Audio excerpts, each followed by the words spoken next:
Welcome to the Monday Mile edition of the Over 50 Health and Wellness Show, your quick hit of inspiration and practical advice to kickstart your week strong. Each Monday, I'll be joined by one of our Silver Edge coaches as we tackle one specific topic you might be struggling with, whether that's nutrition, fitness, mindset, or lifestyle. And we'll break it down into clear, simple, actionable tips you can start using today. And here's the best part. You can knock out this episode on your morning walk. Just lace up those sneakers, hit the pavement, and let us coach you through the first mile of the week. Okay, let's get moving. Coach Russell, welcome to the Monday Mile edition of the Over 50 Health and Wellness Podcast. How's it going, man? It's going great, Kevin. Thank you for having me. Yeah, absolutely. We're going to have some fun today. We're going to talk about one of my favorite subjects, and that's protein. Brother, talk about some protein. You ready? Mine too. Yes, mine too. All right. Well, let's start here. Why all this emphasis on protein? We talk about protein all the time on this podcast, and we're going to talk about our recommendation. If you're an OG listener, you already know what that recommendation is. For those of you that are new here, we're going to tell you exactly what our recommendations are for protein. But Russell, why protein? Why is that so important? My favorite one is it's the most satiating. So that always leads to my favorite because, I always tell clients, start off with protein, and then eat the rest, right? Eat the veggies, eat the carbs, and you'll generally eat less. And that's a problem we have nowadays is that we're not eating enough of the good sources, and we're eating a lot of the fluffy sources. Right. Yeah. So that's a big one for me. It's the most nutrient dense of all macronutrients. So you're going to get a lot of good stuff in there, a lot of vitamins. Get a lot of bang for your buck. Yeah. And then as guys, I think that's probably one of our most favorite things anyways is meat. One of our favorite things to eat. Yeah, certainly is mine. Yeah. 100%. So, and we've been under eating that for so long. I think our generation in particular, right, as we were kids and growing up, there was this whole idea that meat is bad for you. Meat is, has cholesterol, and cholesterol is bad. Now we have a new understanding of cholesterol. Eggs, certainly, look at the poor egg. You want to talk about a demonized food source. And now it turns out eggs are nature's superfood. Even the yolks, we should be eating lots of them and not avoiding them at all costs. But I love that we start here on this is the most satiating of the macronutrients. So your macronutrients are your carbs, your fats, and your proteins.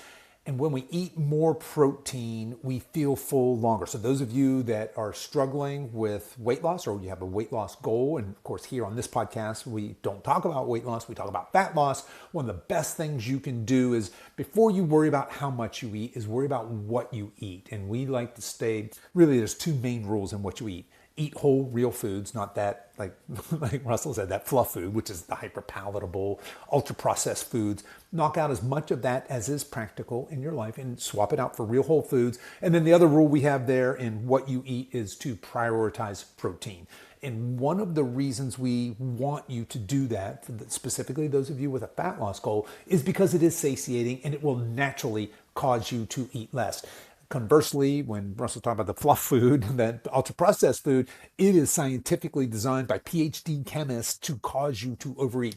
And now we have some really good science that backs that up. We know for a fact in study after study that humans that are given the option to eat either whole foods or ultra-processed foods and not given any other direction on what to eat, we know for a fact that the people who eat the processed foods are going to eat considerably more food than the people who are only given the option of whole food. So if you have a fat loss goal, eating more protein is vital. The other thing I would say, probably second to that, is those of us over 50, there's this idea that there's sarcopenia, right? Sarcopenia is a medical term for age-related muscle loss.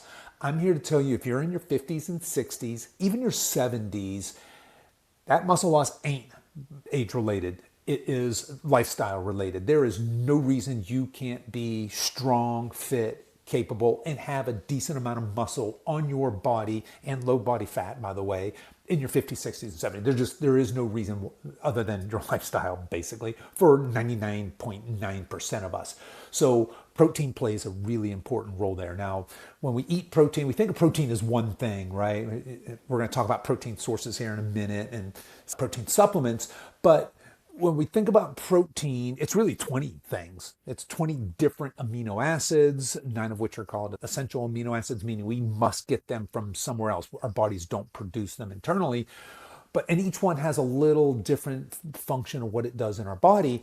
But long so I don't want to nerd out too much, but there's some things like leucine. We don't sense leucine, which is one of our critical amino acids for muscle building. As we get older, that leucine sensing seems to die down a little bit. So to get around that, we actually want a larger dose of that in order to be able to build muscle. But just know that protein breaks down into amino acids, and that's what your body is using to build muscle. So if you're an OG listener here, or if you've been around for any length of time, you know that we are bullish on you guys getting muscle, specifically type 2 muscle. We want you strength training, and we want you eating lots of protein. Now, Russell, when it comes to lots of protein, what does that mean? What are you telling men and women when it comes to how much protein should you be eating each day? zero point 0.8 to 1 gram per pound of goal body weight. I usually use the 1 ratio Same. because it's just the easiest, right? It's a nice round So number. It's a good goal. Yeah. if I'm a male weighing 220 pounds and my goal is to be 200 pounds, I want to get 200 grams of protein. Easy, right? And usually I give my clients a variance of 10 grams either way. So either, anywhere from that 190 to 210 range, right? We're not going to always hit 200 on the dot each time. So it's, right. A good goal to get there.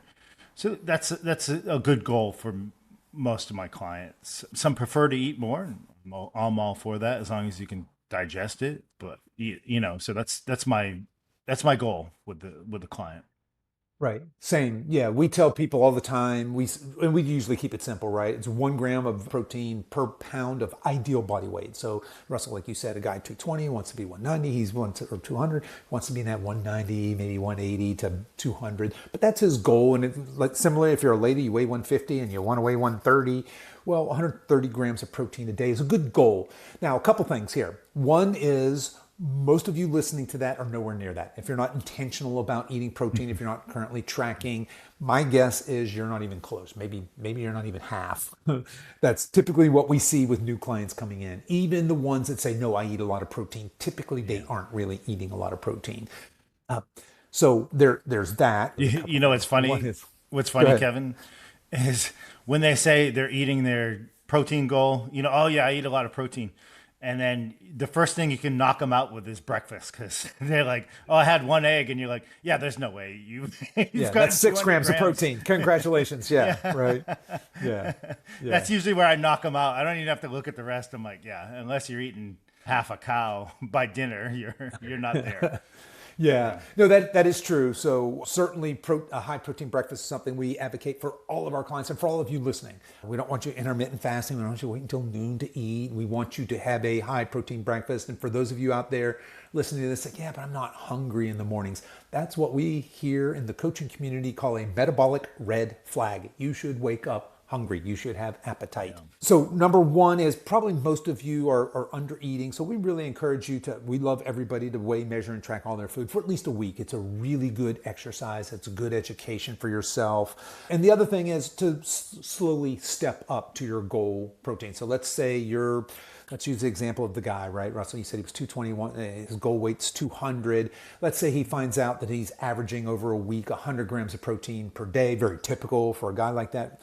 And he probably doesn't want to eat 200 grams of protein tomorrow or today and then make that his new diet. He probably wants to step up. Maybe he adds 20 grams a day. That's one serving of protein, and do that for a week or two, and then maybe add another until he gets to 200 grams. So in the context of adding protein, I thought we would talk about protein supplements. We get asked about this all the time.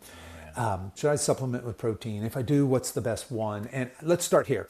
For that person that's trying to reach a protein goal, and of course we've already talked about stair-stepping up, I'm a big fan of protein supplementation. I think it's convenient. I think it's easy. Yes, you could make a case that eating real whole protein sources is the best way to do it. Yeah, I get it. This is real life. However, and I think that yes, a protein powder or a protein bar, let's not mince words, they're highly processed foods, right? We advocate generally against those. This is one of the exceptions. I know I I do protein. I do my scoop of protein every single day, whether it's a workout day or not. What do you do, Russell? Are you a protein powder guy?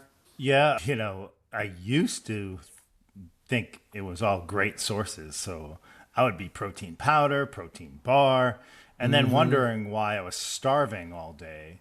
You're And just when making that a big part of your protein strategy.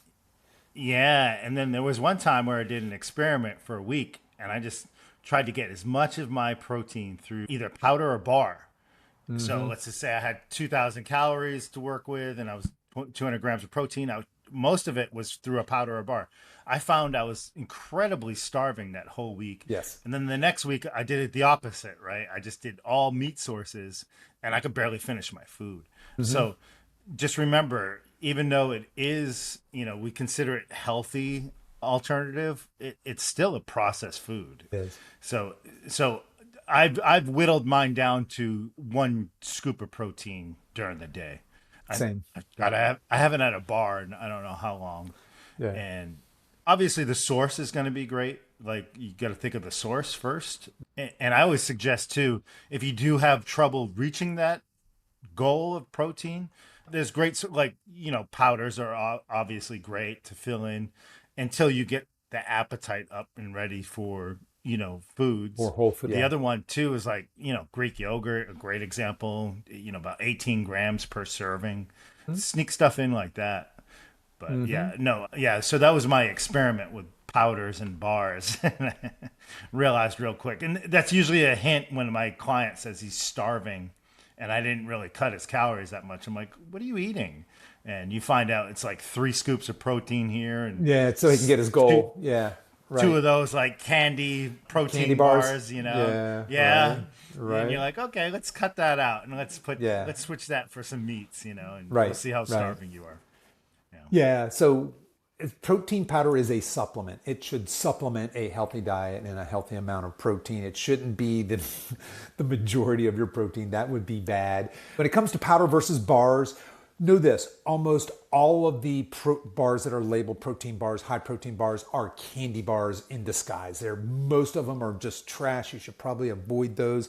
If I'm going to do a bar, and I only do these occasionally, I don't have an affiliation with these folks, but the best ones I've personally found are the Atlas bars. I'll order a box of them occasionally from Amazon. So Atlas, just if you do Atlas protein bars. But that's good. It's 20 grams of grass-fed whey protein. It's got the bioavailable form of ashwagandha in there. So it's got good whole ingredients. That's one I like. There may be others out there. I haven't really researched this, but in general, not much of a bar person. Now, I am a whey protein powder person. I personally, one of the sponsors of this podcast is Legion Athletics, so that's what I use for my protein powders. Those of you that are picky about taste, they have all the crazy flavors of protein powder you could ever imagine. I'm pretty boring. I'm either ordering the big sack of vanilla or the big sack of chocolate. That's just me. But if you want the Cinnamon Toast Crunch, they've got that flavor, or they have a bunch of flavors. I don't know, they have that one. But here's what I want to say about protein powders. So really, they're not, like Russell said, you want to consider the source. They're not all created equal. Some are superior to others. One is the quality, right? So we want high quality whey protein, or we want a high quality protein powder first. We want it from a reputable company. You don't just want to go to Costco and buy the cheapest, biggest jug of protein powder. This is an area you want to do a little bit of research and get a good quality supplement. The other thing is you want to consider the amino acid profile. So remember, we said that protein isn't really one thing, it's really 20 things. And here's why: when Russell said, hey, your best bet for protein is animal sources as opposed to, say, tofu. Well, tofu is actually pretty high in protein for a plant. It's very high for a plant, but it has a weaker amino acid profile than, say, whey or a grass-fed steak, for example. So whey is the best bang for your buck when it comes to a protein supplement source. So look for a good, high-quality whey. Now, if you're somebody who doesn't tolerate dairy, or maybe you're somebody who doesn't do, you're plant-based, maybe you're vegan, or, well, actually this next one won't work for vegans, but let's just say you're lactose intolerant, or you don't tolerate dairy, then my next recommendation actually sounds gross but is amazing, is bone broth protein powder. So a company I don't have any kind of commercial relationship with these folks, but at least not yet.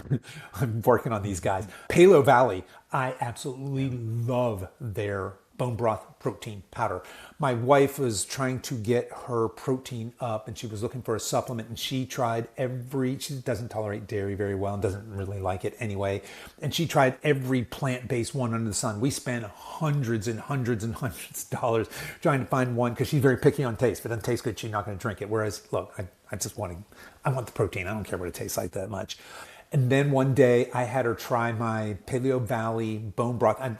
She tried both the chocolate and the vanilla. Sounds gross. It is freaking amazing. So she drinks one of the bone broth protein powders, the vanilla one, every single day. And she's got all her girlfriends doing it as well. She's like, oh my God, my skin, my hair, my nails are just glowing. Because they're obviously bone broth, high collagen. So there is some skin, hair, nail benefits there, as well as some beauty benefits, I suppose. But that would be my next recommendation. If you can't do whey 100%, hands down, best bang for your buck amino acid profile. A good high quality, this is grass-fed bone broth powder from, again, I use Paleo Valley. That would be my second recommendation. And if neither of those work for you, now we're in my third category. And when it comes to just bang for your buck, and that's your plant-based ones. Here, you want to be really, really careful. You want something that's third-party tested for things like glyphosates and things like that. You absolutely want organic, but even some of the organic ones have been independently tested. They're full of heavy metals and crap that you don't want. You want to do some deep research into plant-based. I like Organifi, Organifi, I think. It's the most expensive plant-based protein powder I think I've found. Maybe there's some more expensive, but you're paying for all the independent third-party testing and really high quality ingredients.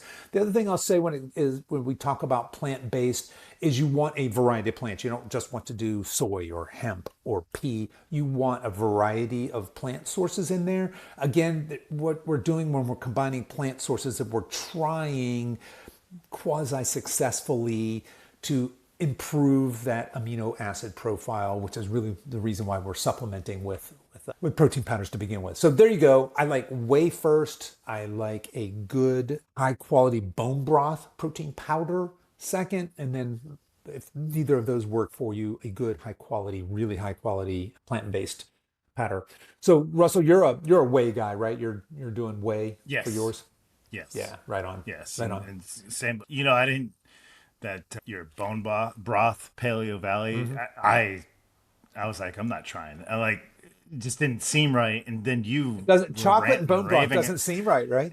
Yeah, you were ranting and raving, and I'm like, all right, I'm gonna bite the bullet. I'll buy some, and I did. And I'm like, God, this is outstanding. Freaking delicious, isn't it? Yeah. Yeah. I don't. Yeah. Yeah. It really I'll threw me put for it a like loop in there. I use that Rise mushroom coffee, RYZE. I don't have anything to do with them either, but I will, sometimes like mid-morning, I'll have that break where I'll make my mushroom coffee and I'll dump some of that chocolate bone broth protein powder in there. It is flippin' delicious and crazy nutritious, right? So, Russell, there we go. There's our Monday Mile advice for you out there that are looking for some protein supplements. I hope you have found this show helpful. Until next time, stay strong. Okay, folks, that is your Monday Mile for this week. Quick, simple, and packed with power. If you found this helpful, be sure to share it with a friend who's walking their own path to better health. And hey, don't forget to tune in this Wednesday for our full-length episode of the Over 50 Health and Wellness Show. Until then, keep walking, stay consistent, and as always, stay strong.